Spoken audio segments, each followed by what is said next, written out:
आप देख रहे हैं न्यूज इनसाइडर के साथ प्रोग्राम स्पेशल रिपोर्ट, जिसमें दिन भर की अहम खबरें पहुंचाएंगे आप तक। आप दूसरों को खामोश करके लीडर नहीं बनते हो। ऑपोजिशन का काम पार्लियामेंट की कार्रवाई में खलल डालना नहीं होता। ऑपोजिशन अगर बार बार से वॉकआउट करेगी तो हुकूमत के लिए बिना किसी रुकावट के बिल अप्रूव करना आसान हो जाएगा। डीपीएपी के बानी गुलाम नबी आजाद का बड़ा बयान। जम्मू और कश्मीर के साबिक वज़ीर आला और डेमोक्रेटिक प्रोग्रेसिव आजाद पार्टी के चेयरमैन गुलाम नबी आजाद की जानिब से जुमेरात को कहा गया है कि हकीकी क़ियादत माकूल तकरीर से बनती है, रुकावटों से नहीं।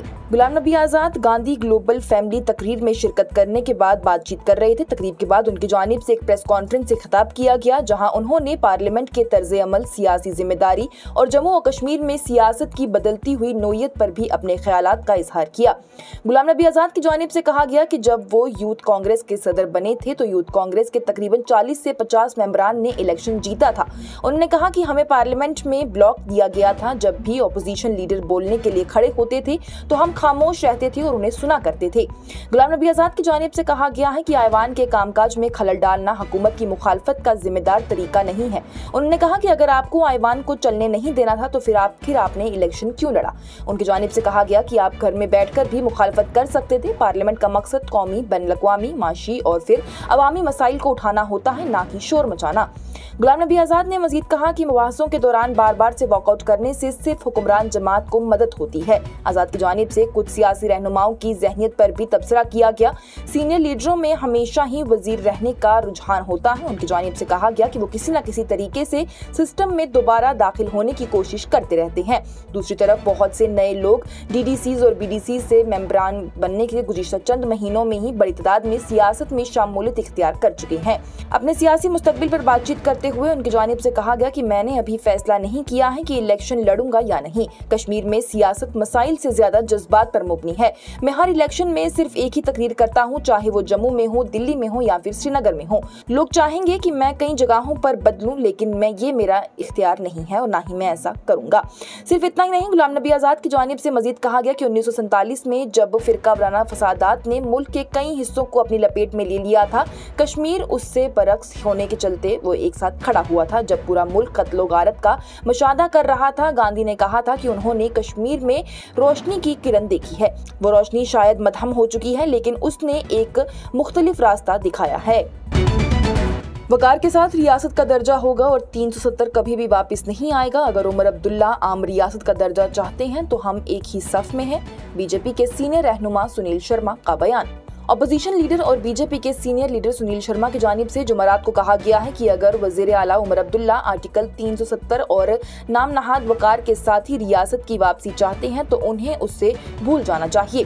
सुनील शर्मा की जानिब से कहा गया कि आर्टिकल 370 दफन हो चुका है और उसे दोबारा जिंदा करने का सवाल ही पैदा नहीं होता। सुनील शर्मा ने कहा कि अगर उमर अब्दुल्ला वकार के साथ रियासत का दर्जा मांग रहे हैं और अगर वकार से उनका मतलब 370 या फिर खुसूसी दर्जा है तो उन्हें समझना चाहिए कि ये कभी भी वापस नहीं आएगा। लेकिन अगर वो 370 के बगैर ही आम रियासत का दर्जा कबूल करने के लिए तैयार हैं तो हम एक ही सफे में खड़े हैं। सुनील शर्मा की जानिब से मजीद इल्जाम लगाया गया है कि उमर अब्दुल्ला और उनकी पार्टी अवाम को उलझा रही है। सुनील शर्मा ने कहा कि वो 13 जुलाई की तारीफ करते हैं, शेख अब्दुल्ला के नाम पर तातीलात का मुतालबा करते हैं और वकार को आर्टिकल 370 से जोड़ते हैं। वो खुद खत्म हो चुका है। लोग अब तरक्की चाहते हैं, पुराने नारे नहीं।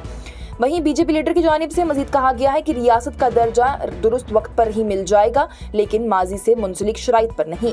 पीडीपी सदर महबूबा मुफ्ती को निशाना बनाते हुए सुनील शर्मा ने कहा है कि उन्होंने तवील अरसे से जम्मू और कश्मीर में उन अनासिर की नुमाइंदगी की है जो कि दहशतगर्दों और अहलियतगी पसंदों के साथ ही हमदर्दी रखते थे। सुनील शर्मा ने कहा कि आज जम्मू और कश्मीर का 99.5% पुरअमन है। महबूबा मुफ्ती उन 0.5% लोगों के लिए बोलती हैं जिन्होंने बदअमनी की हिमायत की है और हिंदुस्तान के इतिहाद पर सवाल उठाया और इसी वजह से अब वो सियासी तौर पर मुतल्लिका नहीं है।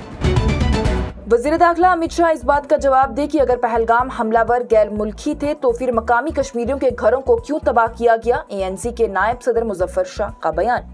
जम्मू और कश्मीर अवामी नेशनल कॉन्फ्रेंस के सीनियर नायब सदर मुजफ्फर शाह की जानिब से जुमेरात के रोज हालिया हारवन एनकाउंटर के बाद ही संगीन खदशात का इजहार करते हुए कहा गया है कि अगर मरकजी वजीर दाखिला ने ये दावा किया है कि अगर हलाक होने वाले अफराधी वाकईतन पहलगाम सानेहा के असल मुजरिम थे तो हुकूमत को चाहिए कि वो सिविल इंतजामिया के खिलाफ कार्रवाई का जवाब दे।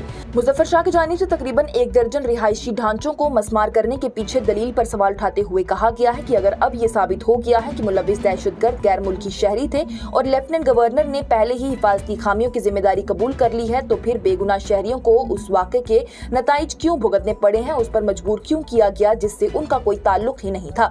उन्होंने इस कार्रवाई के हवाले से कहा है कि ये वाज़ेह होता है कि ये कार्रवाई घरों को मस्मार करने की इंसाफ का अमल नहीं था बल्कि सियासी तौर पर हौसला अफजाई का इकदाम था जिसका मकसद अवामी जज्बात को मंजम करना था। शाह की जानिब से आगे कहा गया है कि हुकूमत को चाहिए कि वो गरीब और पसमानदा खानदानों से गैर मशरूत मुआफी मांगे, उनके घरों को दोबारा तामीर करके दें जो कि एक झूठे बहाने से मलबे का ढेर बन चुके हैं। मालेगांव धमाके के मुतासरीन की जानिब से मुल्ज़मीन के बरी होने के बाद बॉम्बे हाई कोर्ट जाने की कही गई बात।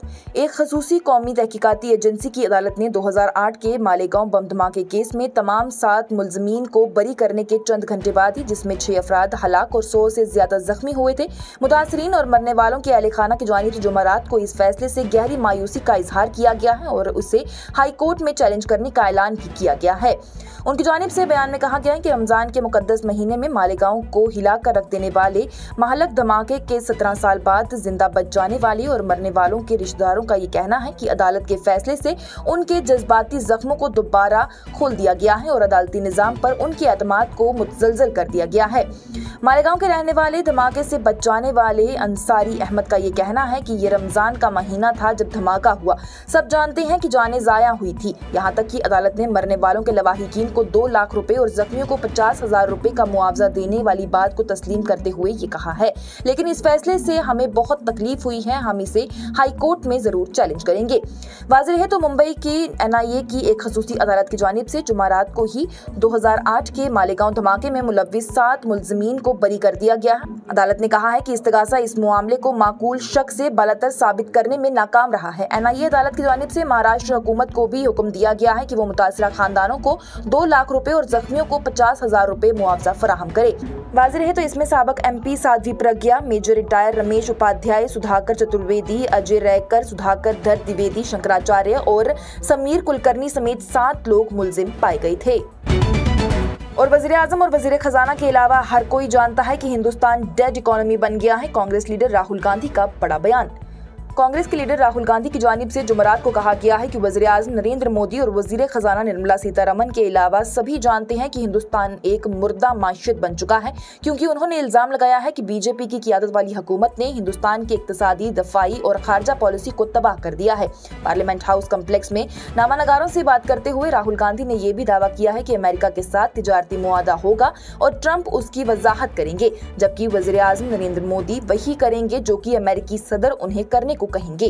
राहुल गांधी का यह तबसरा अमेरिकी सदर डोनाल्ड ट्रंप के हिंदुस्तान पर 25% टैरिफ और जुर्माना आयद करने के ऐलान के बाद सामने आया है और हिंदुस्तान और रूस को मुर्दा माशियत करार देने के बाद उनका ये बयान सामने आया। हिंदुस्तानी माशियत पर ट्रंप की तनकीद के बारे में पूछे जाने पर राहुल गांधी ने कहा कि वो ठीक कहते हैं। वज़ीर आज़म और वज़ीर खजाना के अलावा ये सभी जानते हैं, हर कोई इस बात को जानता है कि हिंदुस्तान की माशियत मुर्दा माशियत बन चुकी है। मुझे खुशी है कि सदर ट्रंप ने एक हकीकत बयां कर दी है। राहुल गांधी की जानिब से इल्जाम लगाया गया है कि बीजेपी ने अरबपति गौतम अडानी की मदद के लिए हिंदुस्तानी माशियत को तबाह करके रख दिया। इस प्रोग्राम को आप तक पहुंचाने में हमारे साथ ताउन किया है। हर शानदार शहर की बुनियाद एक मजबूत जमीन पर टिकी होती है और हर मजबूत इमारत के पीछे होता है एक ऐसा नाम जिस पर भरोसा किया जाता है। TCI solid cement 43+ grade OPC, बेमिसाल मजबूती, भरपूर दमदारी और लंबी उम्र का वादा। यह सिर्फ सीमेंट नहीं, यह है हर इमारत की असली ताकत। जब काम हो अहम तो रास्ता सिर्फ एक, TCI सॉलिड सीमेंट। एक एक ईंट से लेकर आखिरी मंजिल तक जो ताकत नजर नहीं आती, असली फर्क वही लाती है। आज की स्पेशल रिपोर्ट में इतना ही। दीजिए इजाजत। लेटेस्ट अपडेट्स के लिए देखते रहिए न्यूज़ इंसाइडर 24/7।